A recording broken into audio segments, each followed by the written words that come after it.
Good morning, everybody. How are we doing? That was a great panel, wasn't it?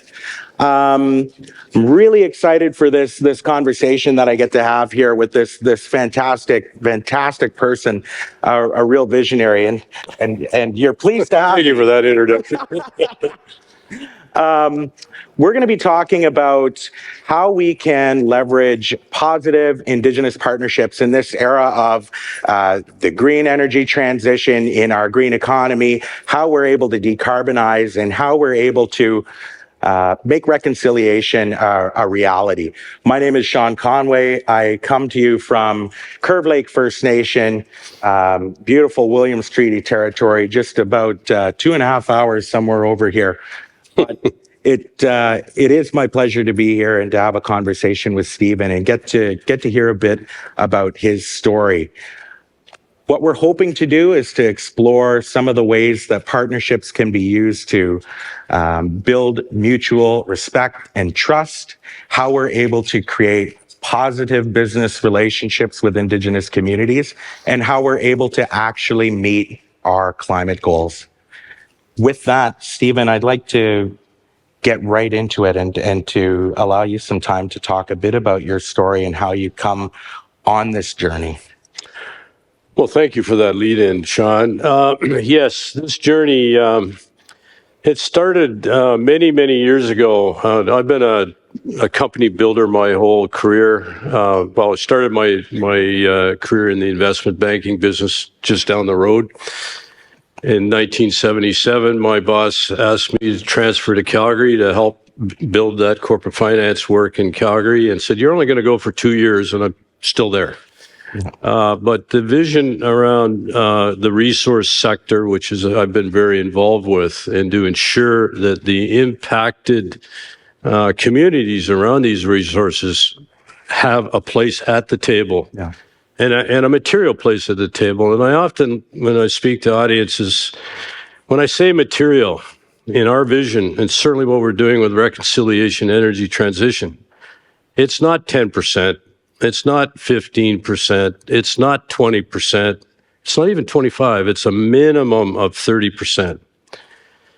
The word reconciliation has been an undelivered promise noun.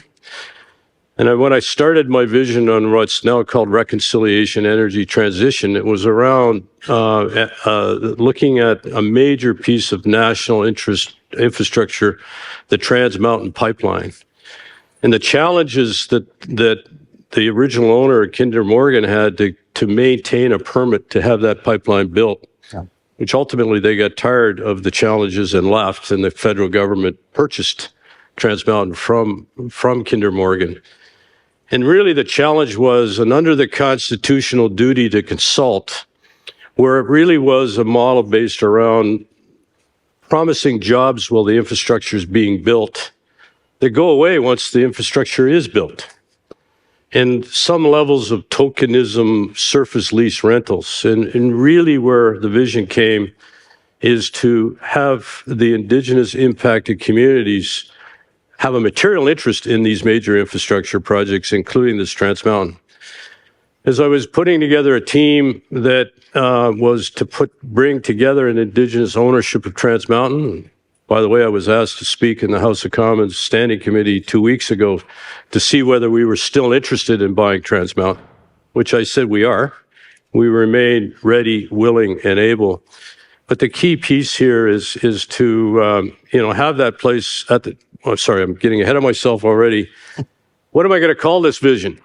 And when I had a team pulled together and trying to figure out a name for this vision of the purchase of Trans Mountain, what I saw was that this was a project of reconciliation, to make an active verb of this undelivered promise. So we've been on this journey. I'd like to just segue into really where I had opened my eyes to colonialism. I built a company. I was one of the early entries into East Africa. In fact, I got on the plane 6 weeks after 9/11 and flew to Dar es Salaam. I had my choice of seats, I might add, because no one was flying 6 weeks after 9/11. I spent 200 nights in a hotel, meeting with the government of Tanzania, the bureaucrats, the politicians, even the president. And really what I read in the room was that they just expected me to be another neo-colonialist that was coming in and dictating how I was going to spend my money. Yeah. And really where I wanted to take this was, this is about creating a partnership. I needed to have trust in you as the government that you weren't going to change the rules after I spent hundreds of millions of dollars, and you needed to have trust in me. So that was the genesis of opening my eyes to the colonialist world, certainly as it was in sub-Saharan Africa. And when I came back to Canada, I had a different lens of the colonialism in my own country. So it's been a great journey. It's it's certainly as Reconciliation Energy Transition, we ultimately applied for a carbon sequestration hub in the greater Calgary area. We went up against all the big companies, the big infrastructure companies, big pipeline companies. I won't name any names, they might be sitting here, but we went up against all the big guys. And the energy minister at the time, the Honorable Sonia Savage, who no longer is in politics, she's a smart enough politician that one term was enough. Sonia sits on my board and works for me a couple of days a week as an advisor, and she mentioned that our application in that second round was ranked the highest by a considerable margin. We were technically ready, as every other of the applicants were, but we brought that First Nation on the east side of Calgary, Siksika Nation, in as a 30% partner, and that factored in on the ranking. Yeah. Would you like me to just keep talking? Well, I think we could listen to Stephen talk all day, but maybe what we'll do is pivot to some of the examples that you can give in how you build that trust. How do you build that relationship? We know that Indigenous relations is evolving constantly, and it's evolving in such a way over the last 9-10 years. We've seen commitments that may originate from activist groups or in the House of Commons from platitudes. How do we action that from a business perspective to create positive relationships for good outcomes for our businesses? And how do we support communities along the way? What can companies be doing now to build these relationships and to leverage these partnerships? Well, that's a very good question, Sean, and I'm asked that many times as I have these panel discussions. And it's, ladies and gentlemen, it starts with actually listening. When you get into these conversations, you need to listen. You need to listen of what the key drivers to those Indigenous communities that are impacted by these projects, really get their input in terms of the impact, the stewards of the land, which they are categorically stewards of the land. Listen, come to a point where you can build the trust through listening. Mm-hmm. And for the listening to happen on both sides of the table. Mm-hmm. And it takes time. I want to go back to my earlier comment about what I was viewed to be that colonialist in East Africa, where I was going to dictate the terms. Well, if you're going to put a partnership together, you don't dictate. You listen, you have that conversation, and you get to a point where you actually do have a partnership. Yeah.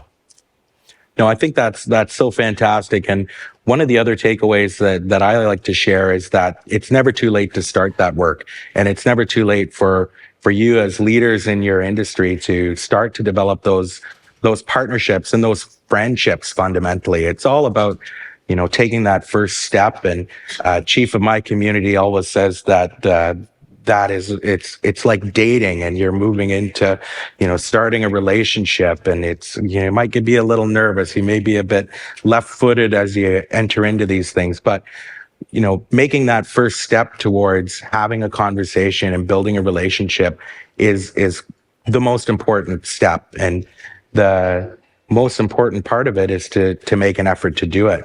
You mentioned, Stephen, the House of Commons and government, and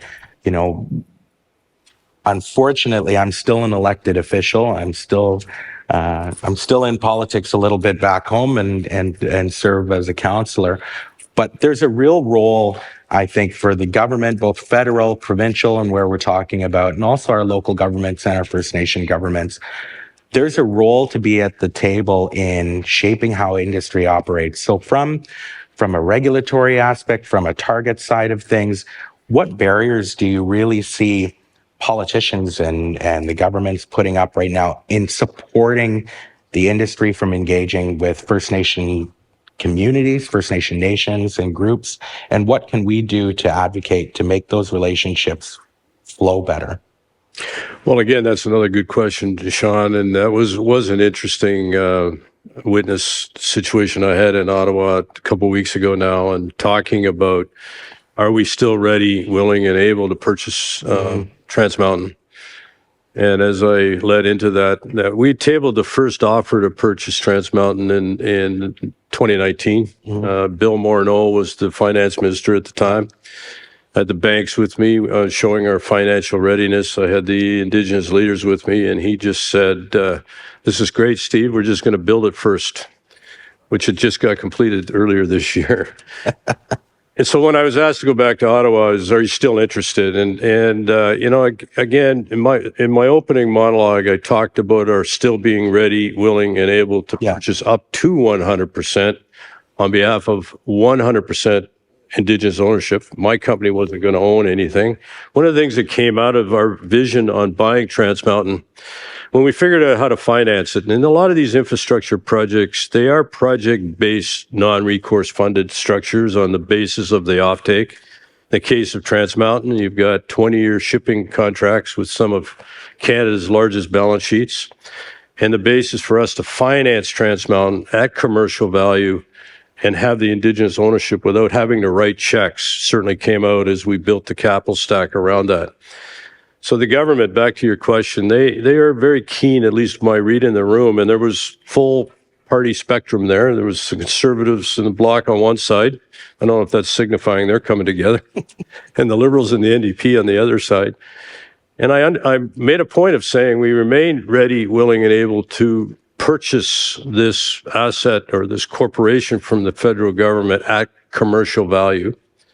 And I underlined commercial value because I think they were really questioning or wanting to understand how much I would pay for it, which isn't probably $35 billion, but I won't get into that conversation. But just back to your question, I think the government is seeing it. The federal government has now copied the Alberta government on that, what was in the Alberta government, the Alberta Indigenous Opportunities Corporation, which where there is equity requirements to come into these projects, and the projects make sense and have been de-risked, certainly to the FID level at least, that the government of Alberta put together a fund to put guarantees up for the equity portion that allowed then the Indigenous peoples to go to the banks, borrow the money to buy the equity or put the equity injection in. Well, the federal government has now copied the Alberta government and have come up with their own program. And I think that's a big step towards helping. But just to finish back to my point, I just made it clear to the government when I sat at this standing committee that this can't be about what the Indigenous peoples would be to ask to have the asset or the company given to them. This is about that Indigenous ownership being that ownership will pay commercial value. And I believe it will ultimately become one of the most transformational moments in history, of the history with our Indigenous peoples. And since treaties were signed and the Indian Act was enacted 170 years ago, 176 years ago, I think. Who's counting? Which is, of my view, it should be torn up. You know, I think we certainly agree on a number of those items, and I think that ownership and equity is such a crucial next step in this reconciliation journey. And part of that is going back to the obligation of the Crown. And so the processes that exist right now, our duty to consult and accommodate, and Canada's overarching commitment to UN DRIP, I see that as a baseline. And what I see organizations and companies like yours doing is going above and beyond that. And I think that's such an important part in this journey, in this hundreds of year journey, and people coming together and sharing in resources and land and opportunity, is to go above and beyond that that bottom that's there. The duty to consult and accommodate really, to me, is the bottom. And so we see the evolution of consultation moving into equity, into partnerships, into participation, collaboration on resource development is being the next step. Would you agree with that sentiment? And what do you see the next steps being as we start to support industry in developing participation, in equity, in partnerships? How can we continue to bridge that gap, lift communities up, and create that environment of collaboration? You know, Sean, that's another good question or statement leading into a question. And I think that word collaboration has become very much part of my vocabulary. And it's a word I use all the time. I think we all have to come together. Yeah. This isn't about competing and even politics, as I saw some of that dynamics at the standing committee. I'd like to talk a little bit of how, for instance, I structured my deal with Siksika Nation. Mm-hmm. The chief of Siksika, by the way, is also on my board because I'm all about transparency. And if you're really going to have trust in me, then you need to be looking on the inside. Yeah. He's a very bright guy. He's an MBA and a CPA. But the challenge that a lot of nations have is to fund in at the earlier stages, those greenfield stages where the higher risk is around these projects. And sitting down with Chief Crowfoot and talking about structuring the deal, we came to an understanding where actually the nation has an option to purchase through that de-risking phase. Mm-hmm. So up to the point of commercial on-stream date of these projects, which, you know, is a year after your commissioning, upwards to 2 years after your commissioning, that these projects are de-risked. Yeah. And the deal for him is that he reimburses me for me carrying his 30%. Yeah. And that helps him then take these higher risk front end greenfield developments and get there. And I think that's another, you know, that what I've seen in my industry, in a lot of the big companies in restructuring their balance sheet, and they make that effort of what looks to be an ESG and selling assets to an Indigenous ownership.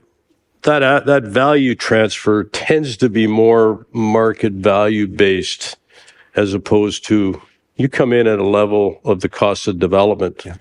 I think that's important. I mean, this is about being real in this intention. Mm-hmm. And, you know, in my case, it's certainly the passion to build these projects and have the people of Siksika Nation and the broader Treaty 7. Our projects also include, we're building a major transload on the east side of Calgary in a big partnership. We've got a partnership with Sumitomo Corporation in our hub. Yeah. And we're well along on advanced engineering and discussions with the airlines on a sustainable aviation fuel project that we'll be building in the Calgary region. We're getting very progressing conversations with the airlines to be an offtake for our sustainable aviation fuel. The feedstock for this project will be canola, which Canada exports 20 million tons a year of canola oil. And there's a view of let's keep that resource base at home where the world is moving to less carbon at 35,000 feet. But also in my communication with the broader Treaty 7 nations, which includes 6 other nations, that there's a land base of over 1.4 million acres of reserve lands on those 7 nations. Yeah. A lot of that land just sits somewhat fallow to graze, you know, horses and the odd head of cattle. And they're very interested in repurposing some of that land and get part of that supply chain. Mm-hmm. Grow canola at a price that makes sense, clears a margin of investment, and then have an ownership all the way through the value chain. So I think I'm digressing away from your question. But it is not just about listening at the table, but it's coming up with creative ways that allows that positioning, and especially to those more have-not nations, to help them get there. And, you know, I applaud the Alberta government and what they've done with AIOC. Yeah. And now I applaud the federal government on copying the model out of Alberta. I know that I've been around tables for a number of years and looking at the Alberta model and talking to First Nation leaders from coast to coast, that we've wanted that program replicated at the federal level to allow for First Nations to fund that equity stake and that partnership in some of these major projects that are happening in our traditional territories. I think it's a great step, and that's certainly, as we look to the future, the kind of program and support that the governments can do to support these partnerships and these equities and really sort of bridge the gap and level the playing field for a lot of First Nations who are maybe having challenging times in accessing that amount of capital. Stephen, we've heard a lot today about partnerships. We've talked about going above and beyond. We have talked about how First Nation communities, how those nations are entering into partnerships and how there's an evolution in Indigenous consultation, relationships, and participation. As we start to close out our conversation this morning, is there anything else you would like to share with the crowd today? Well, I could speak for hours, actually, on how passionate I am of this vision. I think it's just all being passionate about making a change. We are all brothers and sisters in this country, and we all have to come together and figure it out. I think it's critically important. Well, I know it's critically important to ensure that the Indigenous communities that are impacted by these projects have a firm place at the table. And again, not a tokenism place at the table. The Cedar LNG project is a prime example of that, where Pembina has now partnered with the Haslett Nation to build an LNG project on the West Coast. It was interesting. I had a conversation with a prior CEO of Pembina about Trans Mountain, and I was presenting the vision of a minimum of 30%, and he listened to me for 20 odd minutes and said, "Steve, I just got to tell you, Pembina doesn't do anything unless we own at least 80, preferably 90. I had my notebook open. I went, "Well, this meeting's over." Of course, he looked at me. I'm the CEO of a $30 billion company. I thought I'd tell you when it was over, but we had some good comment. But my point is, he's left. Pembina now has taken a position where they actually have 49%. Yeah. And the Haslett Nation has 51. Yeah. So it's about that. We just got to continue. Industry needs to look at it from that lens. I got one more quick story because I'm an old man and I love to tell stories. But I started my career in the investment banking business, as I mentioned, just down the road. And one of my early meetings, I was a junior analyst, and we were talking about financing a gold play in Northern Ontario. And the play was kind of struggled because of the resource base kind of spilt over it, not literally, but onto a First Nation reserve. And there was some challenges about getting that permit and that license. And my boss looked across the table and used that F word, and then Indians at the end of it said, "We're just doing that." And it just resonated that, are you kidding me? Yeah. Recently, I spoke at a conference at the TMX Broadcast Center. And I remember walking by that building where that office was and visualizing that memory. Yeah. And then I sat in an audience like this and I expressed my vision around bringing Indigenous peoples to these projects if we're going to get them built. And the body language was leaning in. There was investment advisors, next generation, obviously, fund managers, and they truly believed in where this vision is. So it has to go and resonate everywhere. And we all have to collaborate and make it happen. Fantastic. Thank you so much for your time today, Stephen. Appreciate it.